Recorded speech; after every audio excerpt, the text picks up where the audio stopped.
What up, tubers? Oh my gosh, I'm way too enthusiastic this week. What's up, YouTube? It is Direct to Dumpster. This week we are checking out Night of the Zombies. I am James. My name's Blaise. Well, wait, Night of the Zombies, what else is this called? This is also titled Hell of the Living Dead.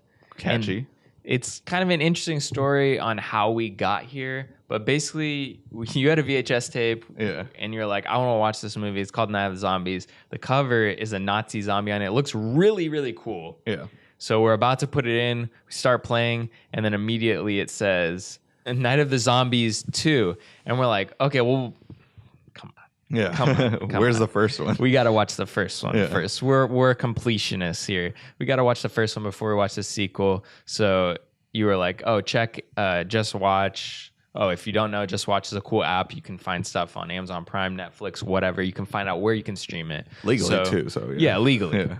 So I checked Just Watch. It said Night of the Zombies came up. The first one was called Hell of the Living Dead. Yeah. And said that was available on Prime. I'm like, let's watch it. And then when I pulled it up, you're like, no, this isn't This isn't it. This is Hell of the Living Dead. That's a different film than Night of the Zombies. I'm like, yeah, but it could be one of those weird scenarios where it's like a sequel, but it's not a sequel. Yeah.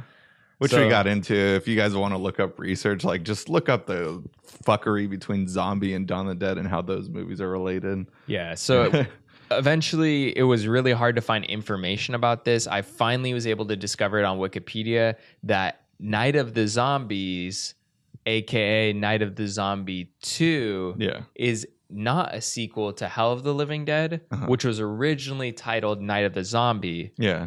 It's actually just came out the year after it, and they tried to cash in on the fact that it was I wouldn't say a successful movie, but it was just another movie. So they tried to do the whole sequel thing, even though it wasn't a real sequel. Mm-hmm. So that forced Night of the Zombie or Hell of the Living Dead to then retitle themselves to Hell of the Living Dead. Right. To like disassociate themselves with Night of the Zombies 2, aka now Night of the Zombies. Right. Because they changed the title, the VHS cover was printed just Night of the Zombies, but when you put the VHS in, it's Night of the Zombies 2. Mm-hmm. If any of that made sense, congratulations. Yeah. Because it took us literally like 30 minutes to figure all this out. Right.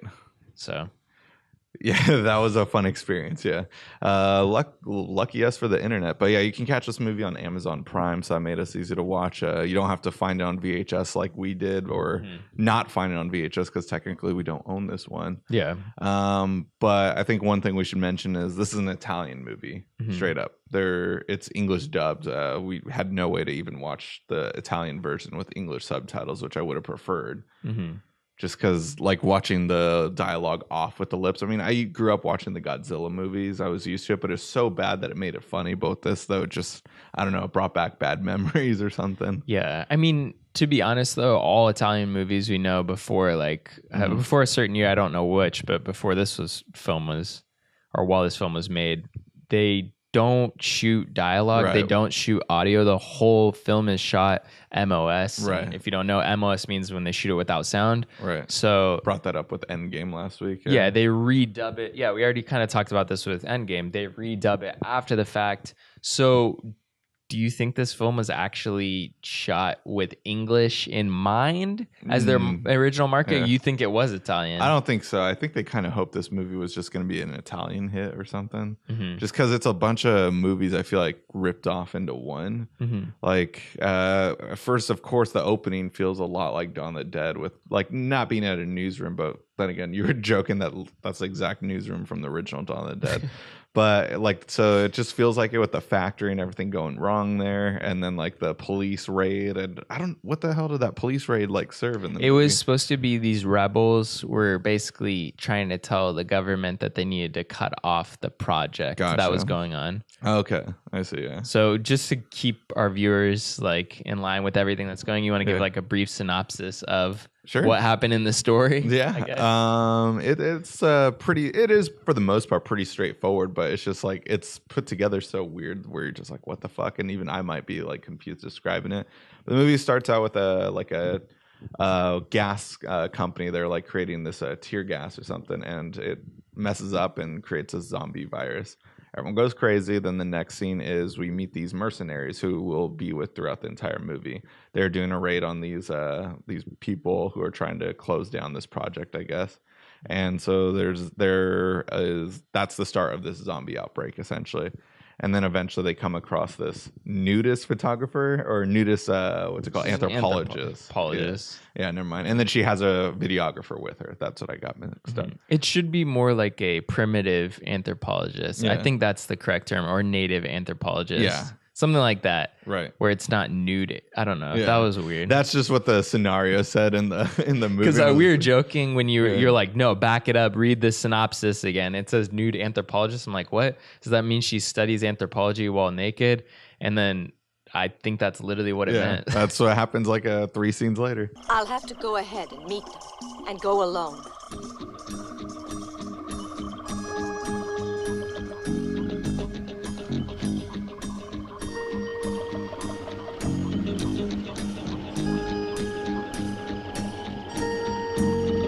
But then they come across like cannibals and stuff, and that didn't really go anywhere. But then the zombie outbreak reaches like this tribe that they meet.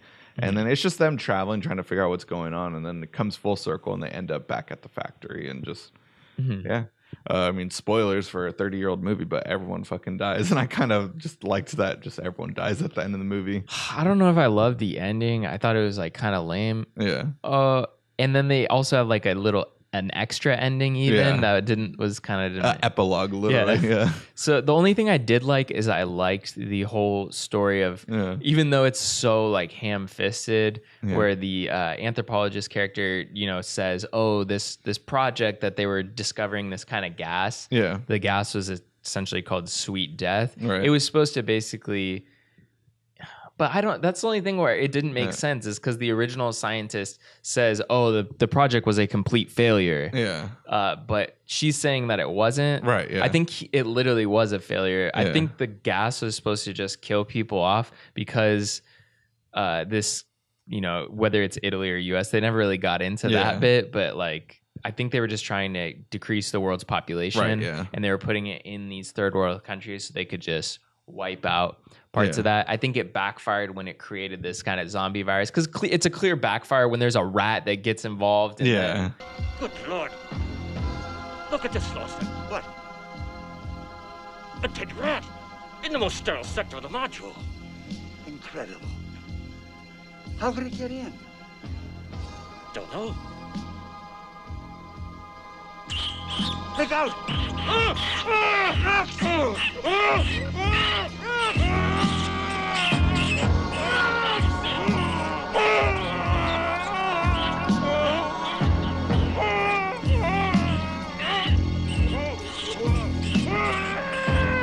And it reminds me of like Fly, where like that guy was generally trying to think of like teleportation, right? But then like a fly got into the machine and created something entirely different. So I think that's more along the lines. I liked that kind of story, but I think it was a little ham-fisted by the anthropologist, and she was incorrect because that's not really what they were developing. Right, of course, yeah. They were called Hope. They were centers of chemical research for the good of mankind. To help countries that are still underdeveloped. That was the cover.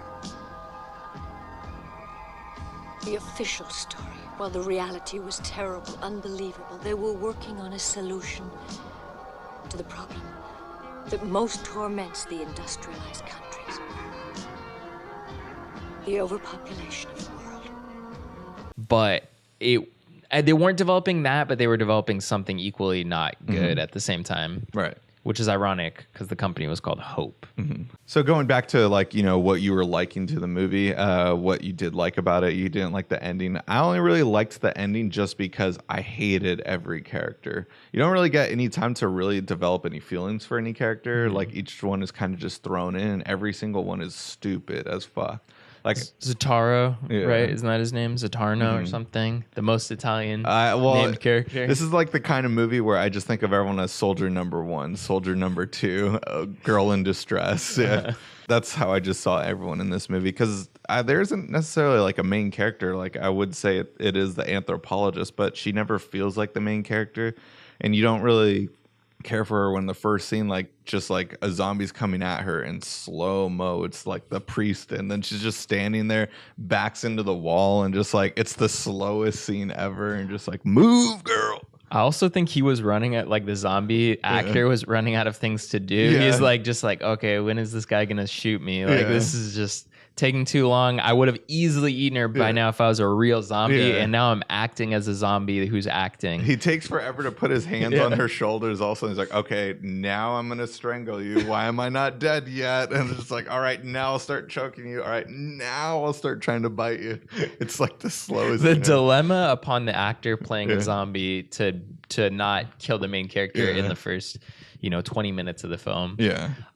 When it comes to like things that I enjoyed about the movie, I kind of like these Italian zombie movies. I like a lot of, the dubbing is a little annoying, as you mentioned, but I really like the special effects, even though in this film they made me sick at multiple points of the movie. I don't know if it's just that we're filming this a little early, so it's a little too early for this right now, but I feel like I got salmonella watching these people bite raw meat in there. It's so disgusting. It's raw meat that you see in this, like steaks, chicken. Chicken though, it can't be though. That's really unhygienic. I hope it wasn't, but it just looks so fucking thick and just like chewy to where I thought it looked like chicken. Yeah. Ugh. All right, maybe I don't want to talk about that. I'm hungry. I'm kidding. I'm just gonna puke, and then we'll just call this. There's surprisingly a lot of puke in this movie too. So there's a cool ayahuasca sequence talking about the puke, which I mean, it wasn't a cool sequence. I mean, who am I kidding here? But it was just funny because the guy was like, he drank something milky and then started like throwing up. I was like, wait, is he doing ayahuasca? And then his character changed and never was the same the rest of the movie. Goes psycho. Like he was crazy the whole movie, but then he like became like a new level of like just psychotic, like going crazy. Even his ending, like kill, he's just like. I'm pretty sure Heath Ledger based his Joker performance off of him. Cesaro.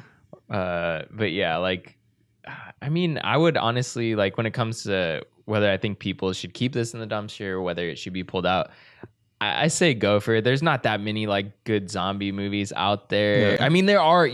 This isn't a great movie, but it scratches the itch. It scratches the itch. I'd say this is one that you find like waiting on the side next to the dumpster that someone didn't want to throw away, but is just leaving it so someone can take it for free. Take it for free and then decide whether you want to throw it in the trash or keep it in your collection. Yeah. And while we're on that, if you're going to take it for free, it is available to watch for free on Amazon Prime. I guess, no, that might not be free. I think you actually need an Amazon Prime subscription. But if you have that, it's available to watch for free. Well, you know what is for free? A 2-week, what's it called? Free trial version. Yeah. Then you watch it for free. You better have some other things you might want to watch instead of just this for free. Check out Homecoming. Check out Child's Play is on there. Jack Ryan, Shadow Recruit. Still have not watched it. Shadow Recruit, or is it just Jack Ryan? No, I'm thinking the John Krasinski one. Oh, Shadow Recruit is the one with the film version. Yeah, with Chris Pine. It's a film. Yeah. And then, I mean, there's some other stuff on there. I've been actually pleasantly surprised on how much stuff we can watch for this series that's available on Amazon Prime. It's not going to end. I think most of our movies are just accidentally going to come from Amazon Prime, where we might have it on VHS and then, what do you know? It's on Amazon Prime. And then I'm even asking the question to myself, are these films like actually purchased by Amazon for a catalog, or have the distributors upload these films onto Amazon to cash in? Like, because if you watch it, it's like kind of like Spotify, where if I watch a film on there, they get like $1, right? Maybe less. They're probably like 30 cents, you know? Right, yeah. So you have to wonder. Maybe that's why a lot of these bad films are on there. Right. That might not have made a DVD or Blu-ray release. Yeah. Yeah, I feel like someone's just cashing in that Microwave Massacre money right now. Like, these guys watched it 3 times. Good times. I'm gonna get some money for that. Yeah. Anyways, guys, that's gonna be it for this week's Direct to Dumpster. I say check out Hell of the Living Dead or Night of the Zombie, not Night of the Zombie 2, whatever that whole crazy title scenario is. If you guys want to leave us a comment if you checked out this movie, let us know what you thought about it. Also, just hit that subscribe button. That's how you get our videos right into your inbox every week they come out, and hit that notification button to know when they're released every Thursday. Anyways, guys, that is going to end our excursion here on Direct to Dumpster. Tune in next week for another film to know if it's going to be worth watching or rewatching here on Direct to Dumpster.